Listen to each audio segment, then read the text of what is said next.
Quand l'arabe altéré, dont le puits n'a plus d'onde, a plié le matin sa tente vagabonde et suspendu la source au flanc de ses chameaux, il salue en partant la citerne tarie, et sans se retourner va chercher la patrie où le désert cache ses eaux. Que lui fait qu'au couchant le vent de feu se lève, et comme un océan qui laboure la grève, comble derrière lui l'ornière de ses pas, suspend de la montagne où courait la vallée, où sème en flot durci la dune amoncelée. Il marche, et ne repasse pas. Mais vous, peuples assis de l'Occident stupide, hommes pétrifiés dans votre orgueil timide, partout où le hasard sème vos tourbillons, vous germez comme un gland sur vos sombres collines, vous poussez dans le roc vos stériles racines, vous végétez sur vos sillons, vous taillez le granit, vous entassez les briques, vous fondez tours, cités, trônes ou républiques, vous appelez le temps qui ne répond qu'à Dieu, et comme si des jours ce Dieu vous eût fait maître, vous dites à la race humaine encore à naître, vie, meurs, immuable en ce lieu. Recrépit le vieux mur écroulé sur ta race, garde que de tes pieds l'empreinte ne s'efface, passe à d'autres le joug que d'autres t'ont jeté. Sitôt qu'un passé mort te retire son ombre, dis que le doigt de Dieu se sèche et que le nombre des jours, des soleils est compté. En vain la mort vous suit et décime sa proie, en vain le temps qui rit de vos babels les broie sous son pas éternel, insectes endormis. En vain ce laboureur irrité les renverse, ou, secouant le pied, les sème et les disperse comme des palais de fourmis. Vous les rebâtissez toujours, toujours de même, toujours dans votre esprit vous lancez anathème à qui les touchera dans la postérité, et toujours en traçant ces précaires demeures, hommes aux mains de neige qui fondez aux heures, vous parlez d'immortalité. Et qu'un siècle chancelle ou qu'une pierre tombe, que Socrate vous jette un secret de sa tombe, que le Christ lègue au monde un ciel dans son adieu, vous vengez par le fer le mensonge qui règne, et chaque vérité nouvelle ici-bas saigne du sang d'un prophète ou d'un dieu. De vos yeux assoupis vous aimez les écailles, semblables aux guerriers armés pour les batailles, mais qui dort enivré de ces songes épais. Si quelque voix soudaine éclate à votre oreille, vous frappez, vous tuez celui qui vous réveille, car vous voulez dormir en paix. Mais ce n'est pas ainsi que le Dieu qui vous somme entend la destinée et les phases de l'homme. Ce n'est pas le chemin que son doigt vous écrit. En vain, le cœur vous manque et votre pied se lasse. Dans l'œuvre du Très-Haut, le repos n'a pas place. Son esprit n'est pas votre esprit. Marche! Sa voix le dit à la nature entière. Ce n'est pas pour croupir sur ces champs de lumière que le soleil s'allume et s'éteint dans ses mains, dans cette œuvre de vie où son âme palpite, tout respire, tout croît, tout grandit, tout gravite, les cieux, les astres, les humains. L'œuvre toujours finie et toujours commencée manifeste à jamais l'éternelle pensée. Chaque halte pour Dieu n'est qu'un point de départ. Gravissant l'infini qui toujours le domine, plus il s'élève et plus la volonté divine s'élargit avec son regard. Il ne s'arrête pas pour mesurer l'espace. Son pied ne revient pas sur sa brûlante trace. Il ne revoit jamais ce qu'il vit en créant. Semblable au faible enfant qui lit et balbutie, il ne dit pas deux fois la parole de vie. Son verbe court sur le néant. Il court, et la nature à ce verbe qui vole le suit en chancelant de parole en parole. Jamais, jamais demain ce qu'elle est aujourd'hui. Et la création, toujours, toujours nouvelle, monte éternellement la symbolique échelle que Jacob rêva devant lui. Et rien ne redescend à sa forme première. Ce qui fut glace et nuit devient flamme et lumière. Dans les flancs du rocher le métal devient or. En perles, au fond des mers, le lit des flots se change. L'éther en s'allumant devient astre, et la fange devient homme, et fermente encore. Puis un souffle d'en haut se lève, et toute chose change, tombe, périt, fuit, meurt, se décompose, comme au coup de sifflet des décorations. Jéhovah, d'un regard, lève et brise sa tente, et les camps des soleils suspendent dans l'attente leurs saintes évolutions. Les globes calcinés volent en étincelles, les étoiles des nuits éteignent leurs prunelles, la comète s'échappe et brise ses essieux. Elle lance en éclats la machine céleste, et de 1000 univers en un souffle, il ne reste qu'un charbon fumant dans les cieux. Et vous, qui ne pouvez défendre un pied de grève, dérober une feuille au souffle qui l'enlève, prolonger d'un rayon ses orbes éclatants, ni dans son sablier qui coule intarissable, ralentir d'un moment, d'un jour, d'un grain de sable la chute éternelle du temps. Sous vos pieds chancelants, si quelque caillou roule, si quelque peuple meurt, si quelque trône croule, si l'aile d'un vieux siècle emporte des débris, si de votre alphabet quelques lettres s'effacent, si d'un insecte à l'autre un brin de paille passe, le ciel s'ébranle de vos cris. Regardez donc, race insensée, les pas des générations. Toute la route n'est tracée que des débris des nations. Trônes, hôtels, temples, portiques, peuples, royaumes, républiques sont la poussière du chemin. Et l'histoire écho de la tombe n'est que le bruit de ce qui tombe sur la route du genre humain.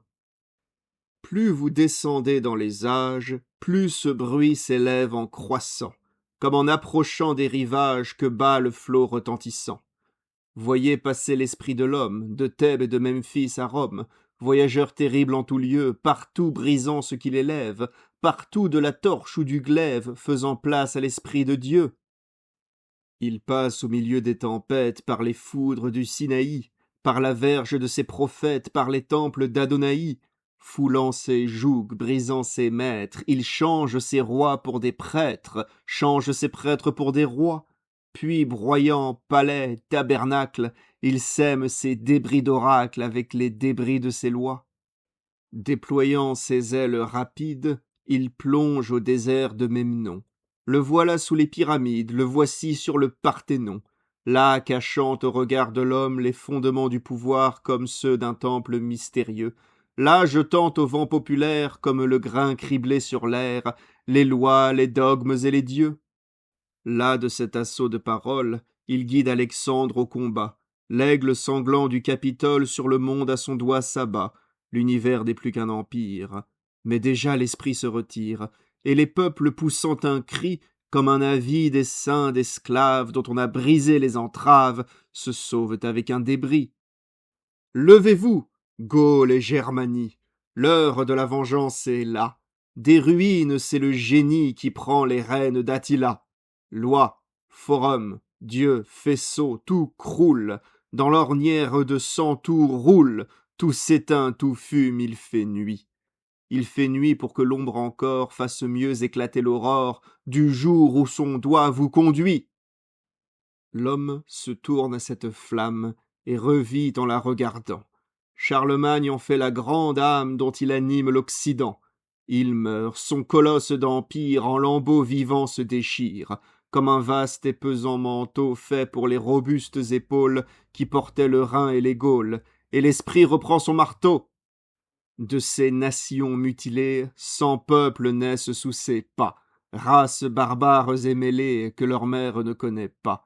Les uns indomptés et farouches, les autres rongeant dans leur bouche les morts des tyrans ou des dieux.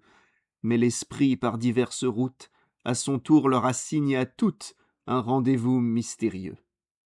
Pour les pousser où Dieu les mène, l'esprit humain prend 100 détours, et revêt chaque forme humaine selon les hommes et les jours.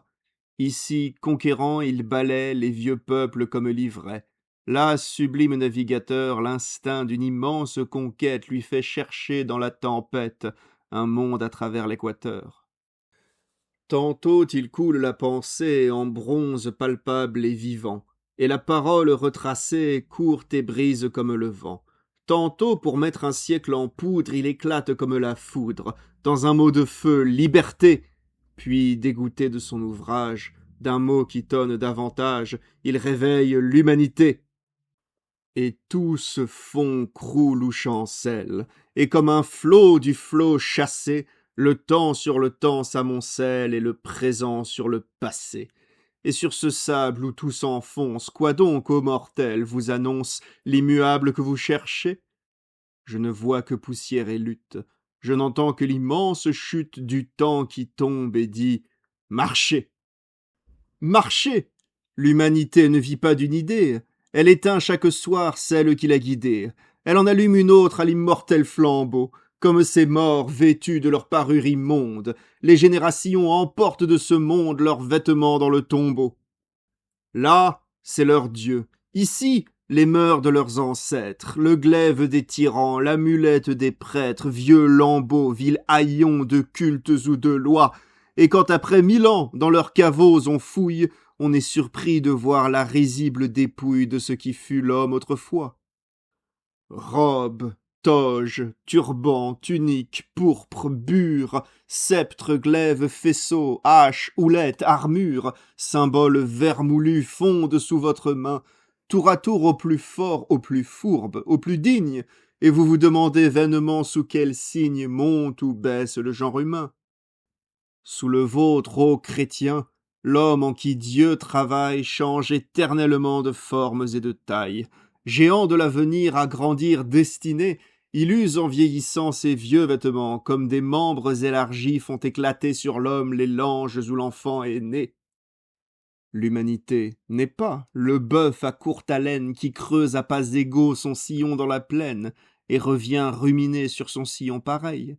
C'est l'aigle rajeuni qui change son plumage et qui monte affronter de nuage en nuage de plus hauts rayons du soleil.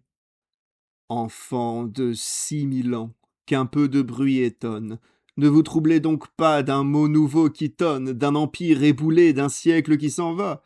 Que vous font les débris qui jonchent la carrière? Regardez en avant et non pas en arrière. Le courant roule à Jéhovah. Que dans vos cœurs étroits, vos espérances vagues ne croulent pas sans cesse avec toutes les vagues. Ces flots vous porteront, hommes de peu de foi. Qu'importe bruit et vent, poussière et décadence, pourvu qu'au-dessus d'eux la haute providence déroule l'éternelle loi. Vos siècles, page à page, épellent l'évangile. Vous n'y lisiez qu'un mot et vous en lirez 1000. Vos enfants plus hardis y liront plus avant. Ce livre est comme ceux des sibylles antiques, dont l'augure trouvait les feuillets prophétiques siècle à siècle arrachés au vent. Dans la foudre et l'éclair, votre verbe aussi vole. Montez à sa lueur, courez à sa parole. Attendez sans effroi l'heure lente à venir, vous, enfants de celui qui, l'annonçant d'avance, du sommet d'une croix vit briller l'espérance sur l'horizon de l'avenir. Cet oracle sanglant, chaque jour se révèle. L'esprit, en renversant, élève et renouvelle. Passagers ballottés dans vos siècles flottants, vous croyez reculer sur l'océan des âges, et vous vous remonterez après 1000 naufrages plus loin sur la route des temps. Ainsi, quand le vaisseau qui vogue entre deux mondes a perdu tout rivage et ne voit que les ondes s'élever, écrouler comme deux sombres murs, quand le maître a brouillé les nœuds nombreux qu'il file sur la plaine sans borne, il se croit immobile entre deux abîmes obscurs. C'est toujours, se dit-il dans son cœur plein de doute, même onde que je vois, même bruit que j'écoute, le flot que j'ai franchi revient pour me bercer. À les compter en vain, mon esprit se consume, c'est toujours de la vague et toujours de l'écume, les jours flottent sans avancer. Et les jours et les flots semblent ainsi renaître, trop pareils pour que l'œil puisse les reconnaître, et le regard trompé s'use en les regardant, et l'homme, que toujours leur ressemblance abuse, les brouille, les confond, les gourmande, et t'accuse, Seigneur. Il marche cependant. Et quand, sur cette mer, là de chercher sa route, du firmament splendide il explore la voûte, des astres inconnus s'y lèvent à ses yeux, et moins triste, au parfum qui souffle des rivages, au jour tiède et doré qui glisse des cordages, il sent qu'il a changé de cieux. Nous donc, si le sol tremble au vieux toit de nos pères, ensevelissons-nous sous des cendres si chères, tombons enveloppés de ces sacrés linceuls, mais ne ressemblons pas à ces rois d'Assyrie qui traînaient au tombeau femmes, enfants, patrie, et ne savaient pas mourir seuls, qui jetaient au bûcher, avant que d'y descendre, famille, amis, coursiers, trésors réduits en cendres, espoir ou souvenir de leurs jours plus heureux, et livrant leur empire et leurs dieux à la flamme, auraient voulu qu'aussi l'univers n'eût qu'une âme, pour que tout mourût avec eux,